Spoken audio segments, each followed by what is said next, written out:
जब तक दीक्षा नहीं लोगे तब तक मुक्ति नहीं मिलेगी, और दीक्षा लेने मात्र से मुक्ति नहीं मिलेगी। महाराज, दोनों बातें एक साथ ये कैसे? हमने सोचा कई दिनों से आप लोगों की खींचातानी कर रहे हैं, आज अपनी स्वयं की खींचातानी की जाए। जब आपकी खींचातानी करते थे तो हो सकता है हमें आनंद आता हो, तब तो कर रहे हैं। आज हम अपनी करते हैं, भगवान से प्रार्थना करते हैं आपको आनंद आए। प्रायः देखा जाता है दूसरे की खींचातानी करने में आनंद आता है, स्वभाव जैसा हो गया है मानवों का। कोई बात नहीं, तो हमने सोचा आपके चेहरों पर मुस्कान आए, भले हमें अपनी खींचातानी करना पड़े, चलेगा। तो महाराज आपने कहा कि जब तक दीक्षा नहीं लोगे तब तक मुक्ति नहीं मिलेगी, ये फैक्ट है। अष्टपाहुड़ में पंडित जी गाथा आती है, नवि सिज्जई बथ धरो जिन सासने जय भी होई तिथैरो, नग्गो विमोक्ष मग्गो शेषा उम गया सब बई। इस गाथा को कुंद कुंद भगवान ने आज से 2000 वर्ष पहले लिखा। उसमें उन्होंने लिखा, नवि सिज्जई बथ धरो जिन सासने जय भी होई तिथैरो। जिनेंद्र भगवान के शासन में तीर्थंकर भी क्यों ना हो, इस वेश को धारण करना तो अनिवार्य है। नवि सिज्जई बथ धरो, वस्त्रधारी की सिद्धि हमारे जैन दर्शन में होती नहीं। नग्गो विमोक्ष मग्गो, नग्नत्व ही मोक्ष का मार्ग है। एवकार लगाया, एव मतलब ही। नग्गो विमोक्ष मग्गो शेषा उम गया सब्बे। नग्नत्व ही मोक्ष मार्ग है, शेष सभी उन मार्ग हैं। दिगंबरत्व तो अनिवार्य है। मुझे बड़ी प्रसन्नता होती है, बड़ा आह्लाद आता है, बड़ा आनंद आता है अंतरंग से, अंदर से। बार बार सामायिक में बैठा बैठा रोमांचित होता हूँ, मैं ऐसा कैसा महानतम पुण्य किया होगा।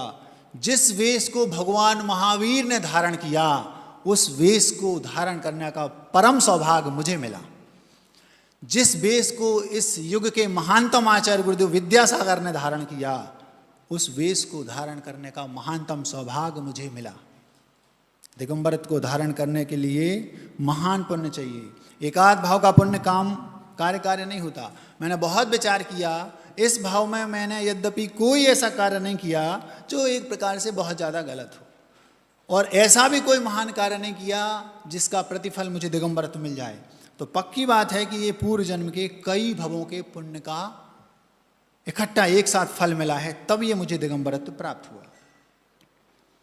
तो नवि सिज्जई बथ धरो, जिनेंद्र भगवान के शासन में तीर्थंकर भी क्यों ना हो, इस ड्रेस को तो उनको धारण करना ही पड़ेगा।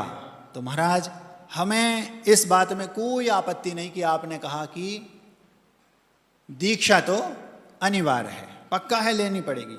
कई ऐसे दर्शन हैं जिन दर्शनों में सफ़ेद वस्त्र के साथ भी मुक्ति होती है, वो मानते हैं।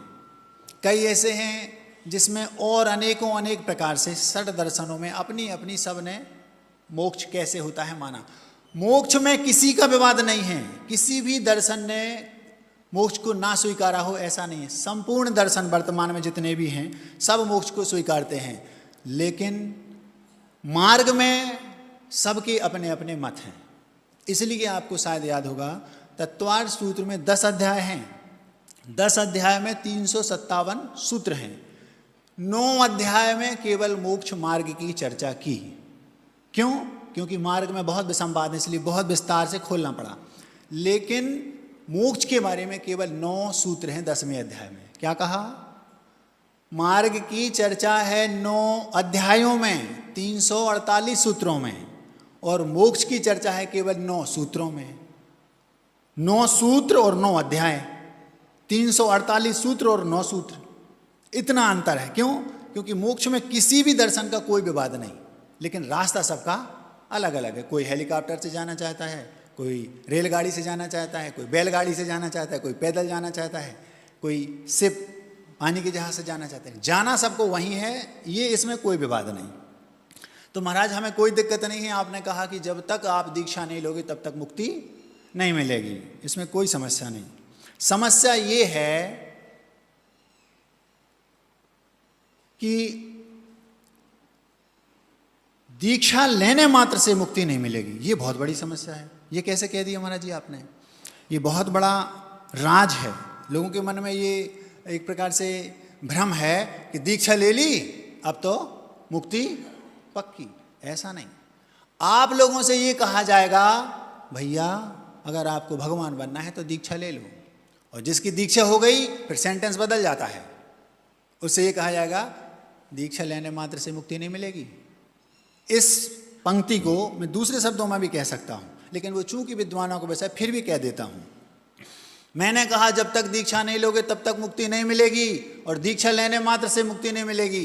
इसको हम कह सकते हैं जब तक आप रत्नत्रय को धारण नहीं करोगे मुक्ति नहीं मिलेगी, और जब तक रत्नत्रय शेष है तब तक मुक्ति नहीं मिलेगी। इसको हम अभी समझा देते हैं, पहले इसको क्लियर करते हैं कि महाराज जी आपने कहा कि दीक्षा मात्र से मुक्ति नहीं मिलेगी, तो आप लोगों ने छह ढाला पढ़ी होगी। छह ढाला में पंडित जी ने लिखा है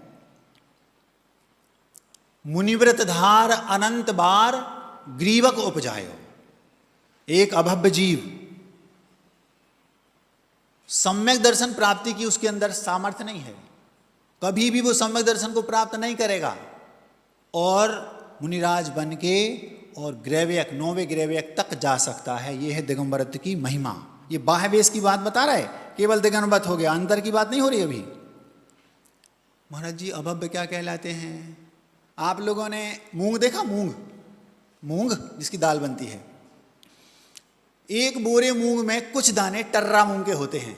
टर्रा मतलब जो कभी सीजते नहीं, जिनके कभी अंकुरित नहीं होते। वो एक बच्चे ने पूछा, बच्चे मतलब उम्र का बच्चा नहीं था लेकिन बुद्धि की दृष्टि से, तो बोलता है महाराज जी जैसे हरे मूंग को बो दो तो हरे मूंग होते हैं, काले उड़द को बो दो तो काले मूंग होते हैं, ऐसे मान लो जो मूंग टर्रा होते हैं तो उनका जो दाना होता होगा बीज वो भी टर्रा ही होता होगा।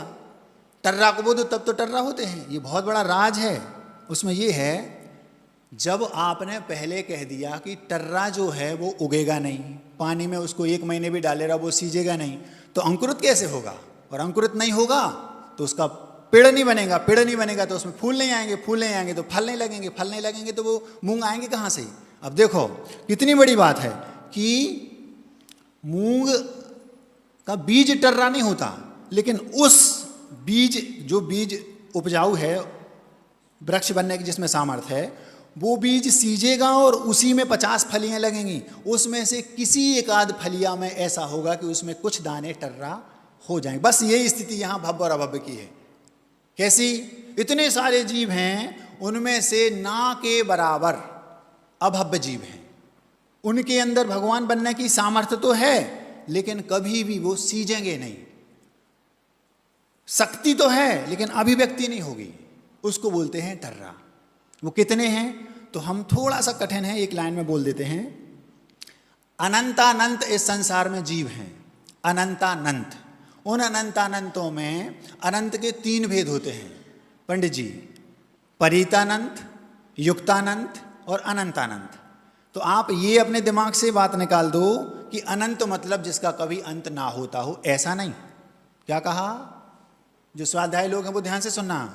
अनंत का ये अर्थ कदापि नहीं है कि उसका अंत ना हो। अनंत के 3 भेद हैं, परितानंत, युक्तानंत और अनंतानंत। प्रत्येक के 3-3 भेद हैं। उत्कृष्ट, मध्यम, जघन्य, उत्कृष्ट, मध्यम, जघन्य, उत्कृष्ट, मध्यम, जघन्य। मतलब परितानंत उत्कृष्ट, परितानंत मध्यम, परितानंत जघन्य, युक्तानंत उत्कृष्ट, युक्तानंत मध्यम, युक्तानंत जघन्य, और अनंतानंत जघन्य अनंतानंत मध्यम और अनंतानंत उत्कृष्ट। अब देखो ध्यान से, इन 9 अनंत के भेदों में केवल अनंतानंत का जो उत्कृष्ट भेद है वो अक्षय अनंत है, और जो मध्यम अनंतानंत का एक भाग है वो अक्षय अनंत है। बाकी सारे 7 भेद वो और 8वें का बहुभाग, ये सारे के सारे सक्षय अनंत हैं। सक्षय अनंत का मतलब ये होता है जो अनंत जैसा तो है लेकिन उसका क्षय अनंत काल के बाद, बहुत लंबे विशाल काल के बाद उसका अंत हो जाएगा, उसको बोलते हैं सक्षय अनंत। तो अब देखो, भव्य और अभव्य कितने हैं इन 9 में? अंतिम जो अनंत अनंत की उत्कृष्ट है वो, और जो उसको छोड़ दो उसके अलावा सारे जीव, सारे के सारे जीव, मतलब परितानंत, जघन्य परितानंत, मतलब असंख्यात में एक जोड़ दो वो कहलाता है जघन्य परितानंत। जघन्य परितानंत प्रमाण तो अभव्य जीव हैं, से सारे जीव भव्य हैं। थोड़ा सा कठिन हो रहा है, फिर से बोलूं। अनंत के 9 भेद, 9 भेदों में जो सबसे जघन्य है, जो सक्षय अनंत है, मतलब उसका अंत होना है, उसका जो सबसे जघन्य है वो है जघन्य परितानंत। उतने मात्र अभव्य जीव हैं बस, बाकी सारे के सारे भव्य जीव हैं। तो वे कैसे हैं? जैसे एक बोरा में 150 दाने। तो इस सभा में जितने लोग बैठे हैं, हम भव्य हैं कि अभव्य क्या पता। जिसके मन में ये भाव आ रहा है कि मैं भव्य हूं कि अभव्य, वो तो पक्का भव्य है, क्योंकि अभव्य जीव के मन में ये भाव आता ही नहीं कि मैं गूगल अपने आप को गलत समझते नहीं। एकांत तो नहीं है, फिर भी कहने में ये बात आती है।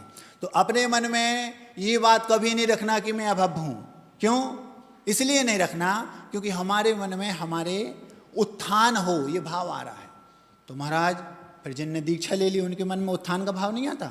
जो अभव्य जीव 9वें गिरेवे तक मुनि महाराज के व्रतों को पालन करके 9वें गिरेवे तक जा रहा है, उसके मन में उत्थान का भाव नहीं आता। उसने दीक्षा ली तो क्या अपने आत्म कल्याण की दृष्टि से नहीं ली, लेकिन आत्म कल्याण की दृष्टि से नहीं ली। ये बहुत बड़ा राज है पंडित जी। कोई जीव वहां से उठकर दीक्षा लेके यहां बैठ गया, 28 मूल गुणों का पालन कर रहा है, निरतिचार, घानी में पेल दो तो चू नहीं कर रहा। क्यों? समता की पराकाष्ठा उसके अंदर है। वो तो बहुत महान जीव कहलाया, बहुत महान है ही, लेकिन क्या अभव्य है वो? हाँ। तो अभव्य जीव दीक्षा लेके 9वें गिरेवे तक पहुंच गया, मतलब 16 सौ के ऊपर, इतना ऊपर पहुंच गया, और वो अभव्य है। तो फिर उसके मन में ये भाव नहीं आते कि मुझे मुक्त होना है? नहीं। क्यों? उसमें एक गाथा लिखी, उन्होंने कहा, मूलच समय सार की गाथा है, थोड़ा सा कठिन हो रहा है लेकिन समझोगे अब भी समझ में आ जाएगा मैं कहना क्या चाह रहा हूं। सद्दे दी पत्ते दी रोचे दी पुणो भी फांसे दी, धम्मम भोग निमित्तम न तो कम्मक्षय सो निमित्तम। क्या कहा? वो जीव जो अभव्य है, दीक्षा ले ली, गुणस्थान हमेशा जीवन पर्यंत पहला ही रहेगा, ये भी हो सकता है। और वो ऐसी साधना कर रहा है, आप देखोगे कहोगे इसी भाव में केवल ज्ञान प्राप्त करके मोक्ष कर लेगा, चला जाएगा, लेकिन उसको कभी सम्यक दर्शन भी नहीं होगा। और वो जीव 9वें गिरेवे तक जा रहा है, मन में इंटेंशन क्या है?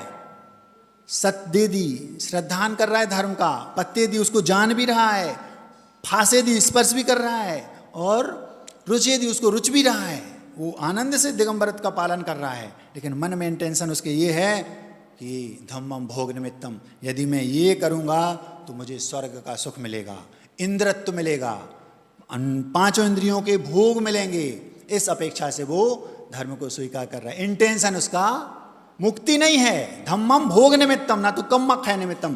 कर्म क्षय की अपेक्षा से वो साधना नहीं कर रहा, वो केवल साधना कर रहा है धम्मम भोग निमित्तम। मुझे धर्म क्यों कर रहा है? क्योंकि भोग मिले, अप्सराएं मिलेंगी, वैभव मिलेगा इंद्र का, ऐसा। तो वो भव्य जीव और इस अभव्य जीव के दिगंबरत्व में महान अंतर है। महाराज आप कौन हैं हम कह नहीं सकते। आज हमने कहा ना हम अपनी बात करेंगे ताकि आपको आनंद आए, ये गारंटी नहीं है कि कौन क्या है, ये तो विषय है केवली का। बात थोड़ी सी कड़वी है लेकिन ये मैं स्वयं के लिए कहना चाह रहा हूं, भूल मत करना। तो महाराज इस अपेक्षा से कहा कि दिगंबरत होकर भी, दीक्षा लेकर भी कोई जीव मुक्त हो ही ये जरूरी नहीं। तो महाराज जी ये कई अपेक्षा है, और दूसरी और भी अपेक्षाएं हैं। भव्य होकर भी यदि उसके मन में धम्मम भोग निमित्तम है तब भी वो मुक्त नहीं होगा। यदि उसके मन में जरा सा भी राग है तब भी मुक्त नहीं होगा। तो क्या करना? दीक्षा लेने के बाद अब मुझे क्या करना, ये 24 घंटे दिमाग में होना चाहिए। महाराज दीक्षा की क्यों कह रहे?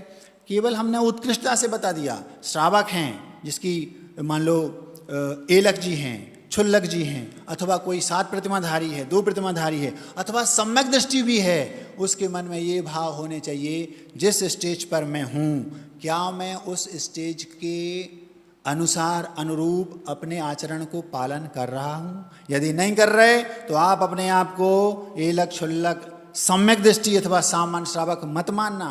मुनिराज तो बहुत दूर की बात, मुनिराज अपने आप को मुनि महाराज ना माने यदि वो भव्य होते हुए भी उस रूप आचरण नहीं कर रहे तो। समझ में आ गया? कड़वा है लेकिन चलेगा, कड़वी दवाई से रोग ठीक होते हैं, सुनना तो पड़ेगा। समझ में आ रहा? तो क्या करें? हमारे पास हम जिस भूमिका में हैं, यदि हम सम्यक दृष्टि हैं तो जो जो सम्यक दर्शन के सामान्य नियम हैं वो हों। यदि हम व्रती हैं तो वो, और यदि हम मुनिराज हैं तो वो, उसके अंदर होना चाहिए लगन, अपने व्रतों का निरतिचार पालन करने की लगन, और एक ही इंटेंशन, कर्म क्षय निमित्तम, मेरे कर्मों का क्षय हो। कैसे हो? ये मेरे अंदर होना चाहिए। यदि नहीं है तो आप केवल बाहर से मुनिराज हो, अंदर खोखले हो। बाहर से आप श्रावक हो, अंदर खोखले हो, कुछ भी नहीं है। हो भव्य भी हो सकता है वो, और अभव्य भी हो सकता है। इसलिए बहुत विचार, प्रतिदिन ये विचार करना चाहिए। को हम कीर्ति गुणाकृत्य किम प्राप्य किम निमित्त का इत्यु हम प्रत्यहम नोचे 10 अस्थान ही मतिर भवेत। यदि हम प्रतिदिन ये विचार नहीं करते कि मैं कौन हूँ, मैं कहाँ हूँ, मैं क्यों आया हूँ, मुझे मुक्ति कैसे मिलेगी, तो यदि हम इस पर विचार नहीं करते तो हम अपने जिस रूप में हम हैं उसका आचरण कभी कर नहीं सकते। हर क्षण विचार करो, मैं दिगंबर मुनि हूँ, मेरा ये कर्तव्य है, मुझे ये करना है, और मैं क्यों बना हूँ इसका ध्यान हमेशा 24 घंटे रखना। आप यदि श्रावक हैं तो आपको रखना, और मैं मुनि हूँ तो मुझे रखना। एक इतनी बढ़िया पंक्ति कुंडलपुर में एक दरवाजे के बाहर लिखी थी, जब उसको पढ़ा तो रोमांचित हो गया। क्या लिखा था उसमें? लिखा, जहां उद्देश्य नष्ट हो ऐसी व्यस्तता किस काम की। सुनते ही दिमाग खराब हो गया। क्या लिखा? जहां उद्देश्य नष्ट हो ऐसी व्यस्तता किस काम की। घबरा गया मैं, जाके अपने कक्ष में बैठा, शांति से उस बात को बार बार गुनगुनाता रहा। मेरा उद्देश्य क्या था? दीक्षा लेके अपना कल्याण करना, और भीड़ ने मेरे उद्देश्य को नष्ट कर दिया। महाराज बहुत भीड़ लगती महाराज के पास, रमण सागर जी के 24 घंटे आगे पीछे लोग घूमते हैं, और महाराज अपना उद्देश्य भूल गए। इससे अच्छा तो महाराज घर बसा लेते, एक घर तो चलता कम से कम। समझ में आ रही बात? कड़वी है लेकिन सत्य है। इसके मैं अपने लेवल से आप सबको सचेत करना चाहता हूं। आप जिस भूमिका में हैं उस भूमिका में आपका जो उद्देश्य था यदि वो नष्ट हो गया तो आप केवल दिखाने के लिए हैं बस, और आपके पास वो चीज नहीं है जो होनी चाहिए। तो हम 24 घंटे ये विचार करें, हम जिस भूमिका में हैं, हमारा जो उद्देश्य था, जिस उद्देश्य को लेकर हम आए थे, क्या वो उद्देश्य हमारा आज बरकरार है? यदि नहीं है तो केवल दिखाने के लिए है महाराज आप। बात बहुत कड़वी है, बार बार इसलिए कह रहा हूं क्योंकि स्वयं के लिए सुना रहा हूं, और ये शुरुआत है, मध्य में भी ये चीज है, और आज का जो अंत है वो स्वयं के लिए लिखा था, ताकि बार बार उससे प्रेरित हो सकूं, अपने लक्ष्य को कहीं भूल ना जाऊं। इसलिए वो भी सुनाऊंगा, धीरे धीरे सुनते जाओ। तो मैंने जो कहा, महाराज जब तक दीक्षा नहीं लोगे तब तक मुक्ति नहीं मिलेगी, और दीक्षा मात्र से मुक्ति नहीं मिलेगी। गलत कहा? नहीं कहा, सही कहा। अब जो विद्वानों वाली बात दूसरी कही थी बीच में कि रत्नत्रय जब तक आप धारण नहीं करोगे तब तक मुक्ति नहीं मिलेगी, और केवल रत्नत्रय मात्र से जब तक रत्नत्रय भी है तब तक मुक्ति नहीं मिलेगी, उसको एक पंक्ति में कह देता हूं, फिर अपनी बात आपके सामने रखूंगा। वो क्या है? रत्नत्रय का मतलब आप सब समझते हैं, दिगंबरत्व, सम्यक दर्शन, सम्यक ज्ञान, सम्यक चारित्र। यदि ये आपके पास नहीं है तो अभी अभी गाथा सुनाई, तीर्थंकर भी क्यों ना हो इस बेस को तो धारण करना पड़ेगा, इसमें कोई बुराई नहीं। दूसरी जो पंक्ति है, रत्नत्रय जब तक शेष है तब तक मुक्ति नहीं मिलेगी। उसका कारण मतलब यह है कि जब मुनिराज शुद्धोपयोग की भूमिका में बैठे हैं, केवल ज्ञान प्राप्त करने के लिए जब छपक श्रेणी आरूढ़ होने वाले हैं, उस भूमिका में यदि उनने सम्यक दर्शन, सम्यक ज्ञान, सम्यक चारित्र, जहां दृग ज्ञान व्रत ये तीन धा एक ही लसा, वहां पर उनके पास तीनों को वो एक में एक कर लेंगे, सम्यक दर्शन, सम्यक ज्ञान, सम्यक चारित्र, कोई भेद नहीं, अभेद रत्नत्रय जिसको बोलते हैं। जब तक वो नहीं होगा तब तक मुक्ति नहीं मिलेगी। तो एक जब हाँ ये कहा कि रत्नत्रय जब तक है तब तक मुक्ति नहीं मिलेगी, और रत्नत्रय नहीं है तो मुक्ति का तो सवाल ही नहीं है। दोनों बातें एकदम सटीक हैं। कोई बात आपके मन में प्रश्न उठ रहा हो तो अकेले में आकर पूछ लेना। ये बात मैं किसी दूसरे से नहीं कह रहा हूँ, केवल स्वयं को समझाने के लिए कह रहा हूँ। आप यदि समझ ले इसमें तो अच्छा है, ना समझें तो स्वयं के लिए कह रहा हूँ, बस ध्यान रखना है ना। अब हम अपनी बात आपके सामने रखते हैं। एक बीच में बात बोली थी, थोड़ी सी आपके चेहरों पर हंसी आ जाए इसके लिए वो बात भी बोल देते हैं कि हम जिस अवस्था में हैं, जिस स्टेज पर हैं, वहाँ हम अपने उद्देश्य को ना भूलें, इसमें लगन हो। महाराज लगन शब्द के क्या मतलब? लगन मतलब रुचि। लगन शब्द का एक दूसरा अर्थ भी होता है, वो क्या है? एक यहाँ से आवाज आ रही है, शादी विवाह। महाराज ये तो हमने कहीं नहीं सुना। आपने सुना है, मुझे पता है। कहाँ सुना है? फिल्म में। कौन सी फिल्म में? शोले। समझ में आ गया? हीरो टंकी पर चढ़ा है और वहां उसने पी ली है और वहां से चिल्ला रहा है सुसाइड, मैं मरना चाहता हूं। तो नीचे जमा लोग, गांव के लोग इकट्ठे हो गए, क्यों मरना चाहते हो? बोले वो जो कन्या है मेरा उससे लगन होने वाला था। लगन मतलब समझ में आ गया? याद आ गया? तो लगन मतलब रुचि और लगन मतलब विवाह। लेकिन ये बुढ़िया मुझे बीच में मना कर रही, इसलिए मैं सुसाइड करना चाहता हूं। अब भी मुझे लगन शब्द याद आ गया तो वो याद आ गया। तो वो कहता भैया तुम उतर आओ नीचे, हम तैयार हैं, मौसी भी तैयार हैं और कन्या भी तैयार है। आपके चेहरों पर हंसी आ गई। अब हम अपनी बात को और कड़वे तरीके से रख दें तो कोई बुराई नहीं, ठीक है। घटना भारत की है, इससे आगे मैं कुछ नहीं बता पाऊंगा, केवल 5-6 दिन पुरानी है। घटना भारत की है, किस प्रदेश की है ये भी नहीं बताऊंगा, किस नगर की है ये भी नहीं बताऊंगा, क्या है ये बताऊंगा बस। और चाहत तो ये भी रहा था कि किस जाति से संबंधित है वो भी नहीं बताऊं, लेकिन वो बता दूंगा क्योंकि उससे मेरे एक तीर से 2 काम बन रहे हैं। दोनों बताता हूं, घबराओ नहीं, धीरे धीरे सुनना। उससे प्रेरित होकर मैंने सोचा ये बात आपके सामने रखी जाए। बात को थोड़ा दूसरे तरीके से रखते हैं, उस घटना को आपके सामने रखेंगे, थोड़ा धैर्य रखो, बात बहुत बड़ी है। श्रेणैक राजा और उनकी पत्नी, उनका नाम था चेलना। दोनों के बीच विजातीय विवाह हुआ। महाराज जी विजातीय कैसे? श्रेणैक राजा तो तीर्थंकर बनने वाले हैं। अंगली 24 में श्रेणैक राजा पहले तीर्थंकर बनने वाले हैं, आप लोगों की जानकारी के लिए बता दूं। और उनकी पत्नी जो जैन धर्म की कट्टर अनुयायिनी थी, उनका नाम था चेलना। मैं यह विषय महाराज जी ने कल रखा था, थोड़ा सा सिर्फ हिंट किया था कि प्रतिभा स्थली में प्रत्येक बालिका को चेलना बनाया जा रहा है, उसको शिक्षा दी जा रही है। ये विषय कभी फिर रखूंगा, अभी हमारा आज का विषय वो नहीं है। हम आपको केवल इतना बताना चाहते हैं कि श्रेणैक राजा और चेलना के बीच में विजातीय विवाह हुआ था। क्यों? क्योंकि श्रेणैक राजा बौद्ध धर्म के अनुयायी थे और उनकी पत्नी जैन धर्म की कट्टर अनुयायिनी थी। आगे क्या हुआ कभी फिर बताएंगे, आज विषय दूसरा है। क्या? उनके जो पुत्र थे अभय कुमार, वारिसेन आदि, हम चर्चा करना चाह रहे हैं वारिसेन की। वारिसेन राजकुमार थे, श्रेणैक राजा और चेलना रानी के पुत्र थे। बहुत गंभीर, समझदार, धार्मिक, सम्यक दृष्टि जीव थे। संसार शरीर भोगों से वो विरक्त हो गए और उन्होंने दीक्षा ले ली। दीक्षा ली और दीक्षा लेने के पश्चात उनके एक मित्र थे, उनका मित्र का नाम था पुष्पडाल। वो छोड़ने के लिए जब जंगल की ओर उनको गए तो चूंकि राजकुमार थे और मित्र थे तो उनकी बात तो मानना पड़ेगी। तो धीरे धीरे रास्ते में चलते चलते उन्होंने अपनी बात वारिसेन ने उनके सामने रखी, ऐसा करो तुम भी दीक्षा ले लो। उनको कोई बैराग तो था नहीं, लेकिन मित्र वही होता है जो अपने मित्र को सद राह पर लगाए। ये मित्र का कर्तव्य है। मित्र को बात अभी समझ में नहीं भी आ रही और आपको समझ में आ गई, तब भी जबरदस्ती उसको अपने मार्ग पर लगा, क्योंकि आपको पता है आज तुम्हें समझ में नहीं आ रही, कल समझ में आ जाएगी, कोई बात नहीं।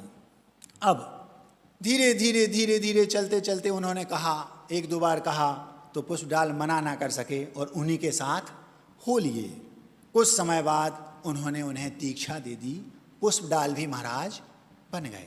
अभी उनके अंदर वैराग नहीं है और वारिसेन महाराज तो वैराग की पराकाष्ठा को छूते थे। क्यों? क्योंकि उनकी अंदर की जो बत्ती है वो जली हुई थी, इनकी अभी फ्यूज थी।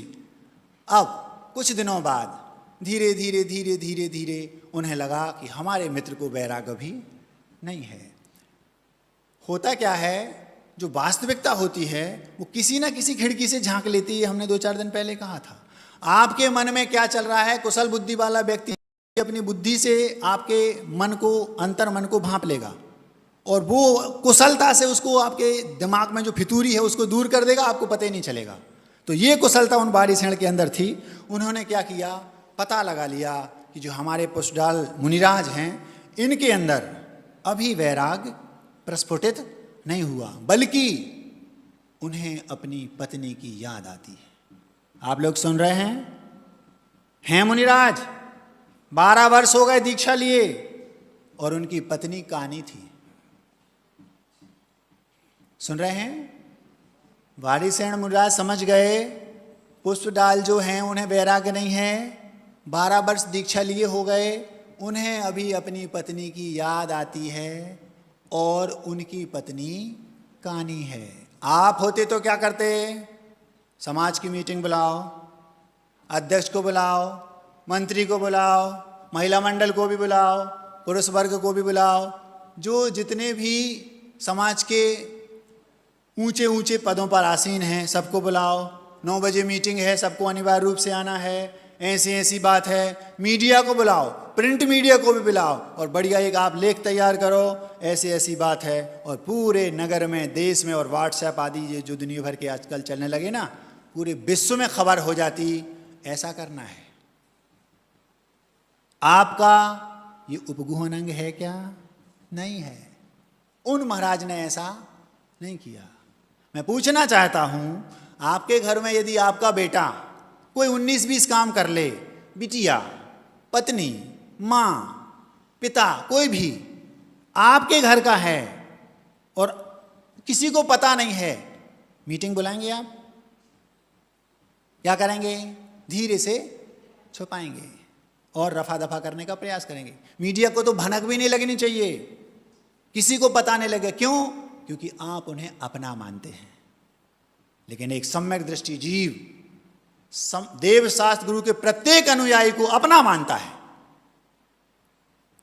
चाहे वो मुनिराज हो, चाहे एलक हो, चाहे क्षुल्लक हो, चाहे ब्रह्मचारी हो, ब्रह्मचारिणी हो, अथवा सम्यक दृष्टि जीव भी क्यों ना हो।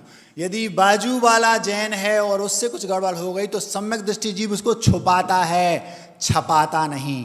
लेकिन हम छपाते हैं, मीटिंग बुला के छपाएंगे। क्यों? क्योंकि हमारा नाम होगा, हमने ऐसा किया, तब तो हम अध्यक्ष, निकाय के अध्यक्ष। ऐसा नहीं। एक घटना याद आ गई बीच में, इसी बीच में वो रख देता हूं और बात पुष्ट हो जाएगी। वो क्या है? जिनेंद्र भक्त नाम के एक सेठ थे। जैसा उनका नाम वैसे उनकी चर्या, वैसा उनका काम। बहुत बड़े सेठ थे, सम्यक दृष्टि थे, जिनेंद्र भगवान के भक्त थे, देवशास्त्र गुरु पर अकाट श्रद्धान था। उन्होंने मंदिर का निर्माण करवाया और भगवान के ऊपर जो छत्र लगाया, हीरा, मोती, मोती, माणिक और बड़े बड़े बेशकीमती डायमंड उसमें जड़वाए। करोड़ों अरबों रुपए की कीमत का वो छत्र भगवान के ऊपर लगाया। जैसे आप लोगों की मीटिंग होती ना, चुनाव है भैया, किस किस को पार्षद के लिए खड़ा होना है, किसको मेयर के लिए खड़ा होना है, ऐसी मीटिंग करते ना आप। और ऐसा भी होता उस मीटिंग में, क्यों है दम? ऐसा करके दिखाओगे? बन सकते हो? चुनाव जीत के बताओगे? ऐसा करते। ऐसा ही वहां पर चोरों का एक मंडली थी। हर एक व्यक्ति की मंडली अलग अलग होती है। जो व्यक्ति हम मित्र से उसकी अंतर्मन को पता कर लेती कैसा है, मतलब क्या, मतलब आपका भीतरी हृदय कैसा है, आपका नेचर कैसा है, आपकी मित्र मंडली से पता चल जाएगा कि आप कितने पानी में हो। जो व्यक्ति जैसे विचारों का होता है उसके मित्र वैसे विचारों के होते हैं। पीने वालों के मित्र पियक्कड़ होंगे, खाने वालों के खाने वाले होंगे, और जो धार्मिक हैं उनके मित्र प्राय धार्मिक होंगे। जो राजनीति से रिलेटेड होते हैं उनके मित्र प्राय राजनीति वाले होंगे। और खेल वाले होंगे तो वो खेल वाले मित्र होंगे। पढ़ने में जो किसी एक प्रकार से उच्च शिक्षा को प्राप्त करके किसी संस्थान में जाना चाहते हैं तो वो उस टाइप के होंगे। हर एक व्यक्ति की, महिलाओं में देख लो, जिनकी आदत प्राय दूसरे की निंदा करने वाले को, उनकी ग्रुप भी उसी टाइप का होगा। और जो अच्छे सद्विचारों को रखने वाली होंगी उनका ग्रुप भी उस टाइप का होगा। तो अब जब पता चला चोरों के गिरोह को, तो सारे के सारे चोर इकट्ठे बैठे थे। क्यों? मैंने यहाँ चोरी की। दूसरा बोलता है मैंने वहाँ की। तीसरा बोलता है मैं कम नहीं हूँ, मैं वहाँ से करके लाया, रानी के गले से हार निकाल के लाया हूँ। तो अब सब बातें कर रहे थे। इतने में एक चोर बोलता है अरे चोर तो वो है जो जिनेंद्र भक्त सेठ के मंदिर में भगवान के ऊपर जो छत्र लगा है उसकी चोरी करके लाए। तब मैं चोर जानू, ये तो छोटे मोटे चोर हैं। ऐसा करके बताओ कोई। तो एक सूर्य नाम का चोर था। वो कहता है मैं ये काम चुटकियों में कर सकता हूँ। कर सकते हो? हाँ ठीक है। उसने सबके सामने डन किया, करके बताएंगे। अब उसने बुद्धि लगाई, जिनेंद्र भक्त सेठ के बनाए जो मंदिर है उसमें जो भगवान की प्रतिमा के ऊपर जो छत्र लगा है उसको चुराना है। टास्क टफ है, बहुत टफ है, लेकिन मैं चोरों का सरदार हूँ भाई, करके रहूँगा। ठीक है। उसने क्या बुद्धि लगाई, जो जिनेंद्र भक्त सेठ हैं वो तो बहुत धार्मिक हैं, तो एक काम करो, अपन पहले ये पता लगाओ कि वो रिस्पेक्ट किसको देते हैं बहुत ज़्यादा। तो उन्होंने देखा कि जैन धर्म के जितने भी मुनिराज छुल्लक एलक होते हैं, तो उन्होंने कहा अपन महाराज बन के जाते हैं। तो महाराज बन के जाना तो कोई खेल नहीं, क्योंकि दिगंबरत चाहिए। तो उसने कहा कोई बात नहीं, ये तो नहीं कर पाएंगे, अपन छुल्लक बन के जाते हैं। तो उसने पहले छुल्लक की जो कुछ थी वो पूरी ट्रेनिंग ले ली, सीख लिया, और छुल्लक बन करके उनके पास उस नगर में पहुंचा। जिनेंद्र भक्त सेठ बहुत अच्छे थे, सज्जन थे। उन्होंने उन छुल्लक जी को वहाँ रखा उस मंदिर में, और रोज़ पैर दबाते, आहार के लिए जाते, और उनसे अच्छी धार्मिक दिन भर चर्चाएं करते, क्योंकि जिनेंद्र भक्त सेठ बहुत स्वाध्याय प्रेमी थे। ऐसा करते करते करते करते जब बहुत दिन बीत गए, उन्होंने सागर दत्त जिनेंद्र भक्त सेठ का जब हृदय जीत लिया, मतलब ऐसा लगा कि हाँ एकदम बिल्कुल घुल मिल गए हैं। तब वो मौके की तलाश में तो था, उसके दिमाग में क्या था, छत्र। उसको ये कोई मतलब नहीं था कि हमें इनसे क्या मतलब है, दिमाग में उसके लक्ष्य। मैं ये सोचता हूँ जब एक अपराधी अपने लक्ष्य को नहीं भूलता, तो फिर एक व्रती अपने लक्ष्य को भूल कैसे जाता है? बात समझ में आ रही?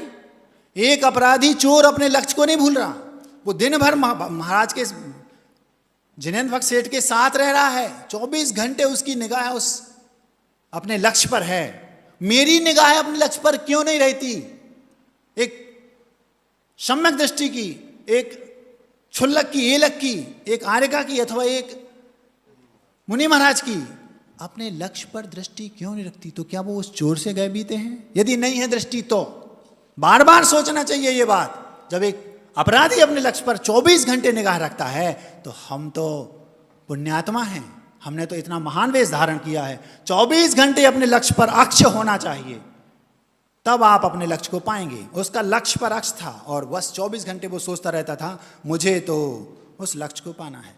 एक दिन सेठ जी बोले, छुल्लक जी आप कुछ दिन यहीं रहना, मैं समुद्र यात्रा पर जा रहा हूं। बस मजा आ गया, वो तो चाह ही रहा था ये। जैसे ही उसने ये सोचा, सुना, गदगद हो गया, और बस सेठ जी ने कह दिया मैं कल जाऊंगा।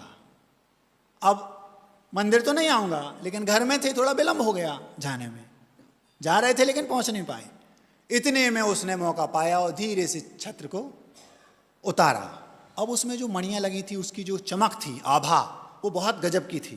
कोई बात नहीं, धीरे से उतारा और निकलने ही वाला था वहां से कि कोतवाल ने देख लिया। सिपाही, संस्कृत में उसको तलार बोलते हैं, तलार मतलब सिपाही।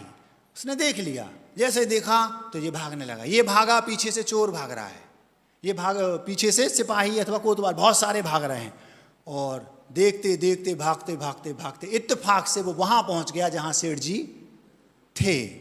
सेठ जी ने देखा, अरे छुल्लक जी भागते भागते आ रहे हैं। 1 सेकंड में भाप गए वो कि माजरा क्या है, लेकिन उन्होंने कुछ नहीं कहा। तुरंत, ऐसे सिपाही हो क्या कर रहे हो? महाराज ये चोर बोलता है, छुल्लक जी हैं वो। महाराज सेठ जी, वो ये जो छत्र था चुरा के भाग। अरे मैंने मंगवाया था मूर्खो। क्या कहा सेठ जी ने? समझ वो सब गए, लेकिन सम्यक दृष्टि थे। मूर्खो, मैंने मंगवाया था उनसे, वो चुरा के नहीं लाया। वो मैंने कहा था कि उसको लेके आओ, मुझे विदेश ले जाना था ताकि मैं उसकी वैल्यू कितनी है वो आंक सकूं, इसलिए मैंने बोला था। कोई था नहीं तो मैंने छुल्लक जी से बोल दिया। जैसे ही कहा चलो भगो यहां से, तुम लोग जाओ, सबको भगा दिया। अब वो चोर पानी पानी हो गया। मैं पूछना चाहता हूं आपसे, आप अगर जिनेंद्र भक्त सेठ के स्थान पर होते तो क्या करते? पुलिस को बुलाओ, पुलिस को बुलाते, फिर वही मीडिया को बुलाओ, प्रिंट मीडिया वालों को भी बुलाओ, मीटिंग बुलाओ, इसने ऐसा किया है, इसकी फोटो खींचो, फोटो डालो, एक वीडियो बनाकर डाल दो। क्यों? इसने ऐसा किया। उससे क्या फायदा होता आपको? हमारा नाम होता, उनने पकड़ लिया उसको। आपका तो नाम होता, लेकिन दिगंबरत बदनाम हो जाता। आपका तो नाम होता, लेकिन देवशास्त्र गुरु पर से लोगों की श्रद्धा उठती। ऐसे होते हैं जैन लोग। आपने कभी सोचा कि क्या करना चाहिए ऐसी स्थिति में? तो महाराज हम गलत को समर्थन दे दें। गलत को समर्थन देना होता तो सेठ जी ने ऐसा क्यों किया? सेठ जी ने ये नहीं कहा कि तुमने बहुत अच्छा किया। सेठ जी ने उन सब के सामने कह दिया मैंने बुलाया था, और उससे तो कुछ कहने की जरूरत ही नहीं पड़ी, उसने सुन लिया। अरे सेठ जी हैं कि भगवान है ये तो। तुरंत उसके पैरों पर गिर पड़ा, रोने लगा, बिलखने लगा, और सम्यक दर्शन को प्राप्त कर लिया, और हमेशा हमेशा के लिए भगवान का सच्चा भक्त बन गया। आपने कभी ऐसा किया? आपके घर में यदि, अब मैं पुनः पूछना चाहता हूं, यदि आपके घर में आपका बेटा होता वो जिसने मंदिर का छत्र चुराया होता, तो क्या आप पुलिस को बुलाते? फिर छुल्लक जी, ये लक जी, अथवा कोई कर्म के तीव्र हृदय में किसी ने से मान लो कुछ हो गया, तो पुलिस को क्यों बुलाते हो? छपाते क्यों हो? छुपाते क्यों नहीं हो? क्या आपका यही उपगुहन अंग है? महाराज जी ये तो गलत बात है, लेकिन उसको तो गलत को सपोर्ट मिलेगा। अगर गलत को सपोर्ट मिलेगा तो और लोगों को उससे सह मिलेगी। अगर गलत को सपोर्ट है तो उसको सम्यक दर्शन कैसे हो गया? अगर ये गलत को सपोर्ट है तो वो सेठ जी के चरणों में क्यों गिर पड़ा? अगर गलत को सपोर्ट है तो वो फपक फपक के सेठ जी के चरणों में रो क्यों रहा है? यदि ये गलत को सपोर्ट है तो वह सेठ जी का अनन्य भक्त क्यों बन गया? उसको देवशास्त्र गुरु के प्रति अगाध श्रद्धा पैदा कैसे हो गई? ये है उपगुहन अंग। ये अपना रत्नकरंडक श्रावकाचार्य है समंतभद्र स्वामी का, उसमें उन्होंने लिखा है स्वयं शुद्धस्य मार्गस्य बालासक्त जनश्रेयाम। पंडित जी, बाचताम यद वदंती यद प्रमार्जंती तद वदंती उपगुहनम। मार्ग तो शुद्ध है, जो जिनेंद्र भगवान का बताया गया मार्ग है वो शुद्ध है। स्वयं शुद्धस्य मार्गस्य बालासक्त जनाश्रयाम, लेकिन बाल मतलब मिथ्या दृष्टि लोग, असक्त जो उसका पालन नहीं कर पाते, ऐसे लोगों के द्वारा यदि उसको उसकी निंदा हो जाती है, उसका अपमान हो जाता है, तो जो उसका उपगुहन करता है उसका नाम है उपगुहन अंग। इस सम्यक दृष्टि के 8 अंगों में से एक अंग है। ये हमें करना चाहिए। तो महाराज जी आप मानो ना मानो, लेकिन गलत का सपोर्ट तो हो रहा है। आप समझाइए, आप यकीन नहीं मानेंगे, जब दीक्षा नहीं हुई थी उस समय 4 बार ऐसी कंडीशन बनी, दरवाजा बंद किया, जिन नाम नहीं लूंगा किसी भी का, 4 बार की बात है ऐसी, 4 बार ऐसा हुआ जिनसे मुझे लगा कि ये दिगंबरत के विपरीत है बात। उनके कक्ष में गए, दरवाज़ा अंदर से बंद किया, पूरी विनय के साथ प्रशंसा करके, महाराज एलक जी, छुल्लक जी, अलग अलग कंडीशन थी, आप धन्य हैं, आपने ऐसे घोर पंचम काल में इस वेश को धारण किया, ऐसा उनसे कहा। और जब धीरे धीरे धीरे धीरे बात बढ़ती गई, थोड़ा पैर छुए, पैर दबाए और आराम से धीरे से अपनी बात उनके सामने रख दी। वो समझ भी जाएं और समझ भी ना पाएं, तुरंत बोले आज से ये नहीं होगा। ये उन्होंने मुझसे कहा। दूसरे ने कहा 1 वर्ष का समय दे दो ब्रह्मचारी जी, उसके बाद ये गलती नहीं होगी। तो 100 मटके बनते हैं, अभी 2 दिन पहले महाराज ने कहा था 100 मटके बनते हैं, 1-2 फूटते हैं, चटकते भी हैं, होता है, होना चाहिए। तीर्थंकरों के काल में भी सब प्रकार के होते हैं, ध्यान रखना। जितने तीर्थंकर हुए सबके काल में सब प्रकार के होते हैं।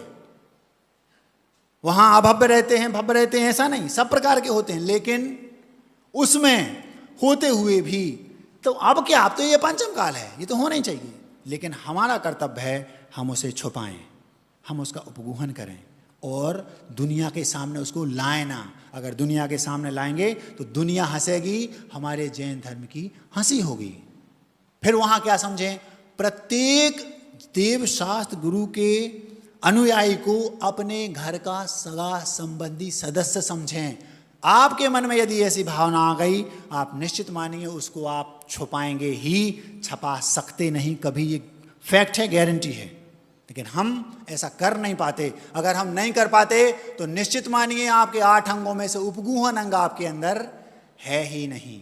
ये मैंने जो अभी आपके सामने कारिका रखी थी, ये थी व्यवहार उपगूहन की। निश्चय उपगूहन की समय सार में गाथा है। वो गाथा क्या है, जो सिद्ध भक्ति जुत्ते उपगूहन गो सब धम्माणम, जो सिद्ध भक्ति जुपते उपगूहन दो सब धम्माणम, सो उपगूहनकारी सम्मादिठी मुने यब्बो। सर्वधर्म जो उसके हैं सबका उपगूहन करता है, उसको उठाना नहीं पड़ता, सबको वो ढांकता है, ढांकता है, ढांकता है, ढांकता ही चला जाता है। और एक समय ऐसा आता है कि वह भगवान बन जाता है। ये है कला। मैं पूछना चाहता हूं, यदि वो सेठ जी नहीं ढांकते, आप सोचना घर पे जाके, यदि वो सेठ जी पुलिस के हवाले कर देते तो क्या होता? पहला नुकसान ये होता कि वो व्यक्ति कभी भी सम्यक दर्शन को प्राप्त नहीं हो पाता, उसकी कभी भी जैनिज्म के प्रति श्रद्धा दृढ़ होती नहीं। और भी बहुत सारी चीज़ें आप सोच लेना, क्योंकि समय थोड़ा ज़्यादा हो रहा है, इसलिए हम वो बात अपनी पूरी करते हैं जिसको हमने लेके ये बात आगे रखी थी। ये तो एकदम बीच में आपके पुण्य से मेरे दिमाग में आगे आपके सामने रख दी। यद्यपि ये काफ़ी है उपगूहन के लिए, फिर भी तो जो पुष्पडाल और वारिसेण की मैं बात कर रहा था, उन्होंने क्या किया, उनसे कुछ नहीं कहा, उनके मन की बात को बुद्धिजीवी थे भांप गए। अब इनके अंदर ये जो चीज़ है इसको हटाना। क्या चीज़ है? 12 वर्ष से जो कानी पत्नी की याद आ रही है वो हटाना है, और संसार शरीर और भोगों से विरक्त करके इनको वास्तविक मुनि बना के मुक्ति दिलानी है। ये उनका कर्तव्य, क्योंकि वो सच्चे मित्र थे, आजकल के चाट पकौड़ी वाले मित्र नहीं थे। बस उन्होंने कहा कोई बात नहीं, युक्ति ढूंढी, क्या करना चाहिए, ऐसा करो इनको अपन राजगृह ले चलो, वहीं जहां उनकी पत्नियां थीं। उन वारिसेण की 32 एक से एक सुंदर पत्नियां थीं। कितनी? 32 रानियां थीं, राजकुमारियां, एक से एक सुंदर। उन्होंने कहा ये अच्छा है, युक्ति आ गई समझ में। ले गए उन पुष्पडाल को अपने घर। माँ चेलना ने जैसे ही सुना, अरे क्या इनका बैराग नष्ट हो गया है, जो इतने वर्षों बाद वापस पुनः घर आ गए और सीधे राजमहल में आ गए। माँ को शक हो गया, जिज्ञासा हुई। उन्होंने क्या किया, परीक्षा लेने के लिए अपने पुत्र की, किसकी, वारिसेण की, एक सोने का आसन लगा दिया और एक लकड़ी का लगा दिया। 1 मिनट में पता चल जाएगा कि बेटा बैराग से स्खलित हो गया है अथवा बात कुछ और है। बस आइए महाराज पधारिए। सोने के आसन की ओर इशारा किया।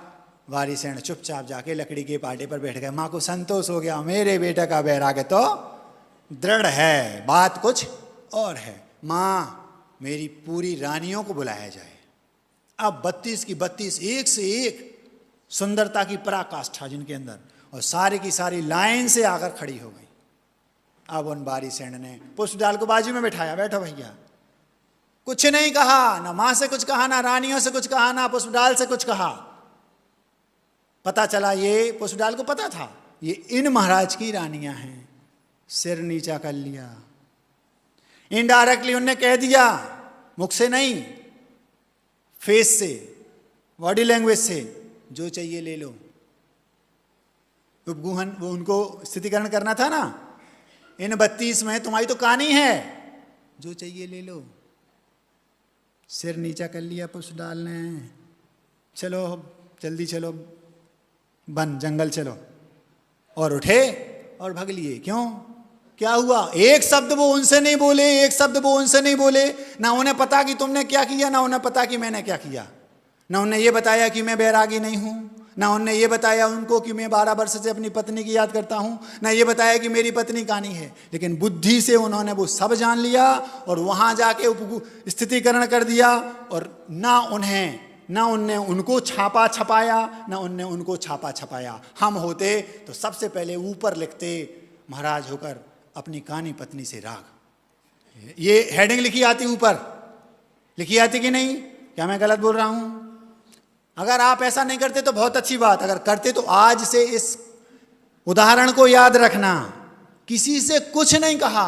मैंने आचार्य श्री को ऐसा हजारों बार देखा 7 वर्षों में, शिष्य से बात करते करते पकड़ लिया गड़बड़ी कहाँ है और अपनी युक्ति से उसे लाइन पर ला दिया। ना शिष्य से कभी कहा तुम ऐसे थे, ना उसने गुरु से कहा, और सब कुछ व्यवस्थित हो गया। इसको कहते हैं उपगूहन, इसको कहते हैं स्थितिकरण। ये अंग हमारे अंदर कब आएगा? आना चाहिए। बस उठे और जंगल चले गए। महाराज आज मुझे पहली बार बैराग हुआ। क्या हुआ? वो कह रहे क्या हुआ, मुझे तो कुछ पता नहीं, सब पता है। क्या हुआ? महाराज मुझे 12 वर्षों से अपनी कहानी पत्नी की याद आती थी। तो क्या हुआ उसमें?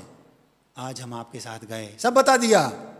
मैं देखा इनकी 32 और एक से एक राजकुमारी, और मेरी तो कहानी थी, और आप उनको छोड़ के आ गए। एक बार आपने आंख उठाकर मैं देखता रहा, अपनी 32 में से एक भी रानी को नहीं देखा। आपको इतना महान बैराग राजकुमार होके, महाराज आपने आज मेरी आंखें खोल दी, बस काम हो गया। इसको बोलते हैं स्थितिकरण। ऐसी चीज एक सम्यक दृष्टि के अंग है ये मुख। अगर ये हमारे अंदर नहीं तो काहे की सम्यक दृष्टि? ये हमारे अंदर होना चाहिए। बात समझ में आ रही? कड़वी है, होना चाहिए। हम तो सोचते हैं कड़वा लगना चाहिए।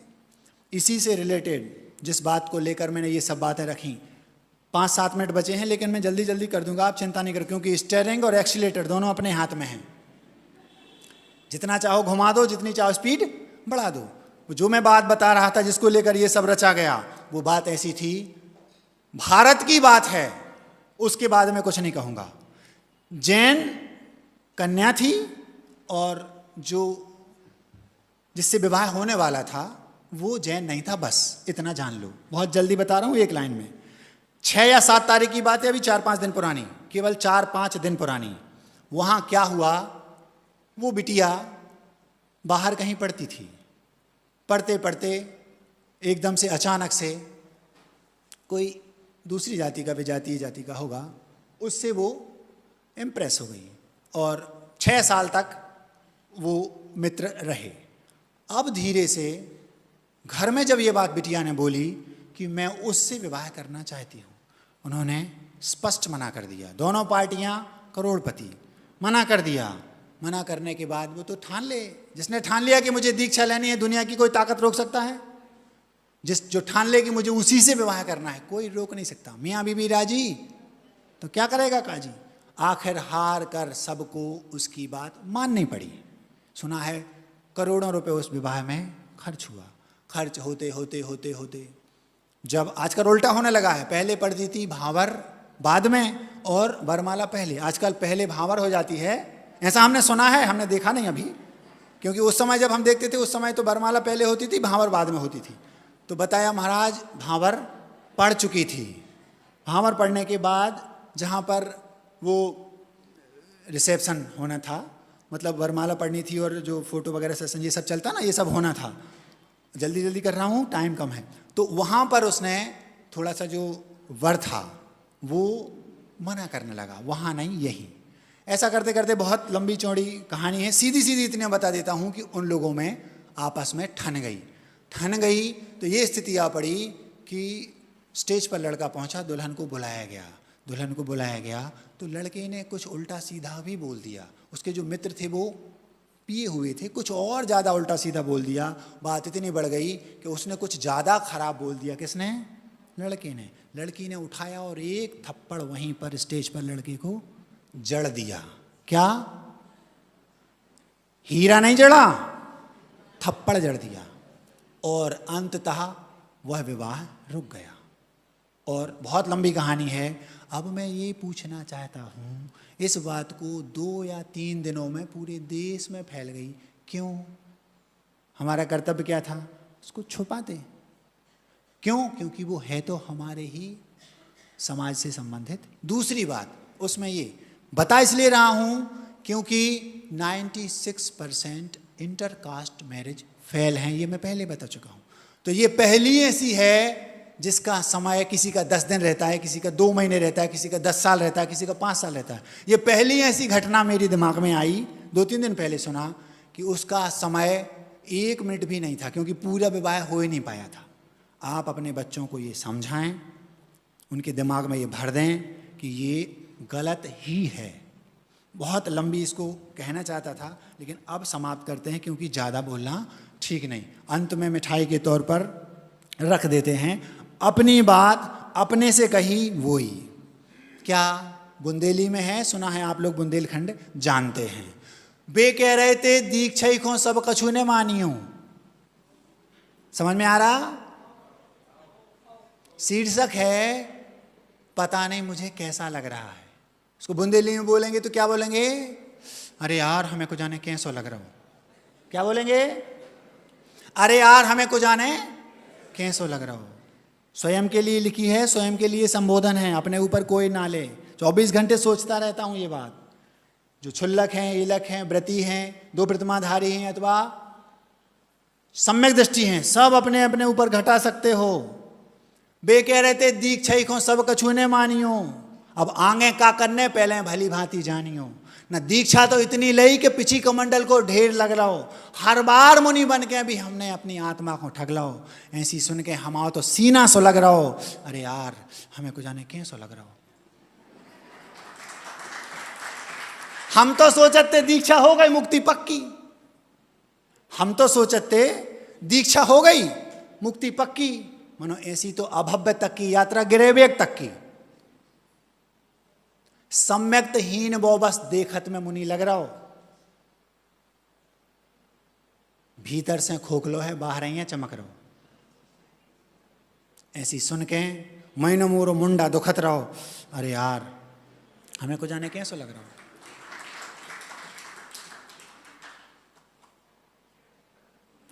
भेद विज्ञान के बिना मुनिपना अधूरा है। और अगर आत्मज्ञान नहीं है तो सब करो धरो धूरा है। समझ में आ रही बात? सांचो तो आत्मिक सुख है, ओई को भजक रहो, ओई को लक्ष्य करके श्रवण प्रतिपल सजग रहो। ऐसी सोचत सोचत मैं तो रात भर जगत रहो। अरे यार हमें को जाने कैसो लग रहा हो। बाहरी बेस के संग भीतरी निर्गंधता जरूरी है। सार्थकता तबाही नहीं तो मुक्ति से बहुत दूरी है। भीतर बाहर एक समान बालक वत सहज रहो। भीतर बाहर एक समान बालक वत सहज रहो। बाहरी बेस के संगे भीतरी निर्गंधता जरूरी है। सार्थकता तबाही नहीं तो मुक्ति से बहुत दूरी है। भीतर बाहर बालक बन, भीतर बाहर एक समान बालक वत सहज रहो। मोक्ष मार्ग पे चल के भी श्रवण प्रतिपल सजग रहो। ऐसी सुन के अब तो हमाओ सीना सो लग रहा हो। हमें को जाने, अरे यार हमें को जाने कैसो लग रहा हो। हम तो सोचते थे कि दीक्षा हो गई अब तो काम बन जाएगा, लेकिन अभी तो एक स्टेप चढ़े हैं, 99 बाकी हैं। केवल दीक्षा मुक्ति, ये शुरुआत इसी से की थी। अब अरे यार हमें को जाने कैसो लग रहा हो।